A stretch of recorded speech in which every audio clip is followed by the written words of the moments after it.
New Zealand ने भारत में आकर भारत का जो घमंड तोड़ा है वो भारत की टीम को बताने के लिए काफी है कि न्यूजीलैंड ने कितनी बड़ी ऐतिहासिक जीत यहां पर आकर दर्ज करी है। जिस तरह से न्यूजीलैंड ने भारत को हराया है, न्यूजीलैंड ने बताया है कि वो हमसे बेहतर क्रिकेट खेले हैं। बेहतर तरीके से उन्होंने बॉलिंग करी है, बेहतर तरीके से उनके स्पिनर्स ने यहाँ पर बॉलिंग करी है, बेहतर तरीके से उनके बैट्समैन ने यहाँ पर बैटिंग करी है। और वो हमें नजर आया फर्स्ट टेस्ट और सेकंड टेस्ट के अंदर, और उसका नतीजा ये निकला कि भारत ने 12 साल बाद घर के अंदर सीरीज आ रही है और पहली बार भारत के अंदर टेस्ट सीरीज में जीत दर्ज की है।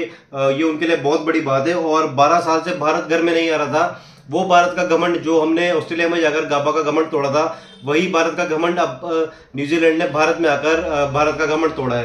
तो ऑस्ट्रेलिया ऐसी कोई सी भी टीम नहीं थी जिसको हमने हमारे घर में नहीं हराया था। ऑस्ट्रेलिया, इंग्लैंड, साउथ अफ्रीका और उसके अलावा न्यूजीलैंड और उसके अलावा बांग्लादेश, कोई सी भी ऐसी टीम नहीं थी जिसको भारत ने घर में नहीं हराया था, भारत ने घर में धूल नहीं चटाई थी। लेकिन न्यूजीलैंड ने अब आकर भारत में हराया है और बहुत बुरी तरीके से हराया है। सेकंड टेस्ट मैच 113 रन से हराया है और फर्स्ट टेस्ट मैच हम 8 विकेट से हारे थे और इसी वजह से न्यूजीलैंड ने ये सीरीज 2-0 से जीत ली है। तो स्वागत है दोस्तों आपका आपके अपने चैनल स्पोर्ट्स की बात में, और हम बात कर रहे हैं New Zealand versus India versus New Zealand की सेकंड टेस्ट मैच की, जो कि काफी तगड़ा मैच रहा और जिस तरह से न्यूजीलैंड वहां पर खेला काबिल तारीफ है। और बात करें भारत की, तो भारत के जो बैट्समैन थे उन्होंने बताया कि वो अब स्पिन खेलना नहीं जानते। द्रविड़, गांगुली, सचिन, लक्ष्मण वैसे प्लेयर अब टीम में नहीं है जिस तरीके से वो खेला करते थे स्पिन को।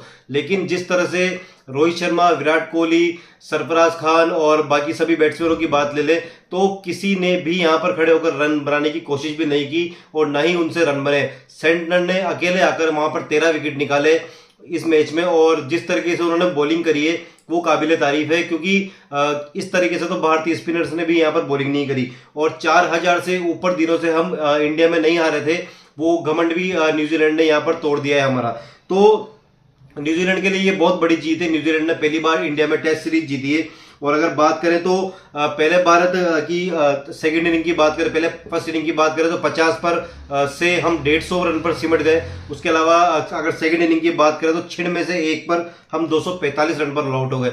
मतलब 113 रन से हम आ रहे हैं, ज्यादा बड़ा अंतर नहीं था अगर वहां पर कोशिश की जाती तो। लेकिन वहां पर कोई बैट्समैन खड़ा ही नहीं हो पा रहा है। जिस तरीके से सेंटनर बॉल डाल रहे हैं वो बताता है कि किस तरीके से यहाँ पर उन्होंने भारतीय टीम पर, भारतीय बल्लेबाजों पर कब्जा दिखाया है। और जिस तरीके से उन्होंने बॉलिंग करी है, उन्होंने पूरे भारतीय बल्लेबाजों को दफन कर दिया है। जिस तरीके से उन्होंने बॉलिंग करी है, ना विराट कोहली, ना रोहित शर्मा, ना सरफराज खान पे हमने जरूरत से ज्यादा भरोसा कर लिया और केएल राहुल को हमने जरूरत से ज्यादा नजरअंदाज कर दिया, क्योंकि हो सकता था कि यहाँ पर केएल राहुल टिक कर खड़े हो जाते और वो काफी अच्छी यहाँ पर बैटिंग कर सकते थे। लेकिन केएल राहुल का टीम में से निकलना और सरफराज पर भरोसा जताना, ये टीम इंडिया को भारी पड़ा।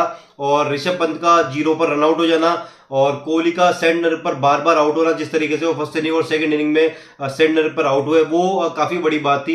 रोहित शर्मा का व्हाइट बॉल क्रिकेट में काफी अच्छा प्रदर्शन है, लेकिन रेड बॉल क्रिकेट में जिस तरीके से रोहित शर्मा ने यहाँ पर बल्लेबाजी की है वो बिल्कुल ही निराश करने वाली, क्योंकि जिस तरीके से रोहित शर्मा ने बल्लेबाजी की है उसमें कोई वो नहीं दिखा कि इंडियन टीम जीतने की ओर जा रही है। और ना सरफराज खान चले, ना ऋषभ पंत चले।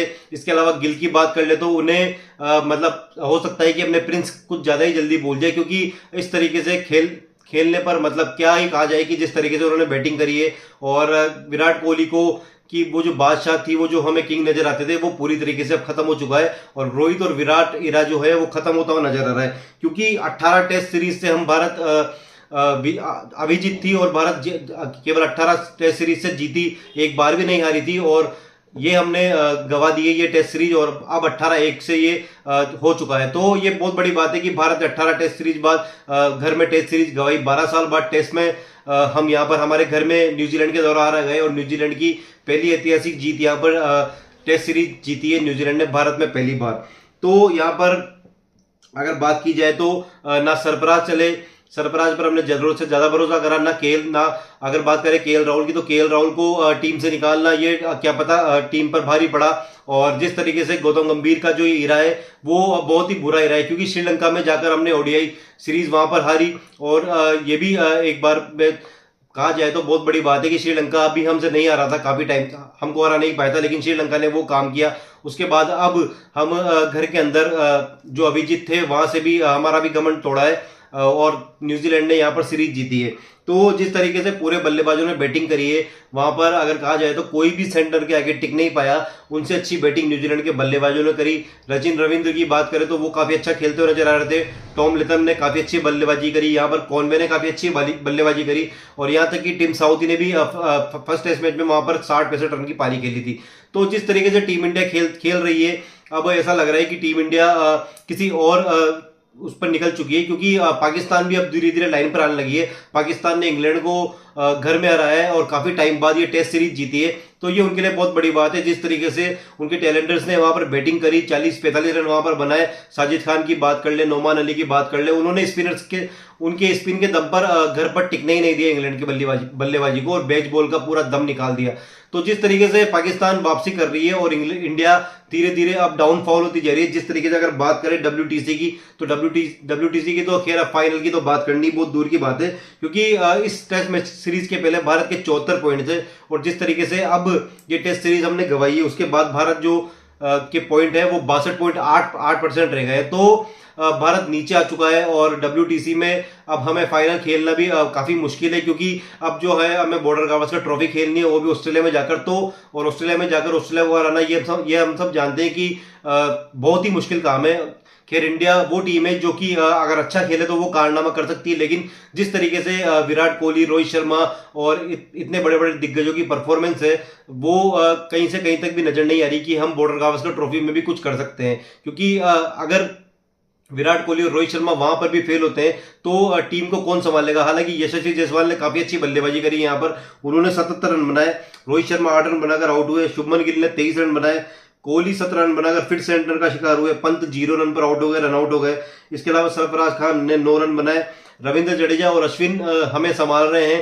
बांग्लादेश दौरे पर भी हमने वो बांग्लादेश की टीम जब टेस्ट मैच खेलने आई थी तब भी वहां पर रविंद्र जडेजा और आर अश्विन ने हमें वहां पर संभाला था, उनकी बॉलिंग की बदौलत और बैटिंग की बदौलत। तो टीम इंडिया के जो ओपनिंग जो ऊपर के बल्लेबाज है वो कब तक नीचे के ऑलराउंडर्स उनको दबाते रहेंगे और उनको छुपाते रहेंगे उनकी बल्लेबाजी को, जिस तरह से बल्लेबाजी नाकाम हो रही है। तो आपका क्या मानना है दोस्तों कि जिस तरह से इंडिया का डाउनफॉल शुरू हो चुका है वो भी गौतम गंभीर इरा में, क्योंकि गौतम गंभीर उस तरह के हैं कि हम इसी तरीके से काम करेंगे, हम किसी को कुछ नहीं बोलेंगे, हम किसी को कुछ नहीं बताएंगे, हमारे मन में जो होगा हम उसी तरीके से खेलेंगे। तो इंडिया का जो क्रिकेट है वो डाउन जाता जा रहा है, और जो ये हमारा घमंड था वो न्यूजीलैंड ने यहाँ पर आकर तोड़ दिया है। तो और ये भी गौतम गंभीर इरा में ही संभव हो सकता था। तो जिस तरीके से भारत ने टेस्ट मैच खेला है, आपका क्या मानना है दोस्तों कि किस तरीके से यहाँ पर इंडिया ने क्रिकेट खेला है और न्यूजीलैंड ने हमसे बेहतर क्रिकेट खेला है? आप ही हमें कमेंट करके बताइए, और इसी तरह हमारे चैनल को सब्सक्राइब कीजिए। Thank you so much.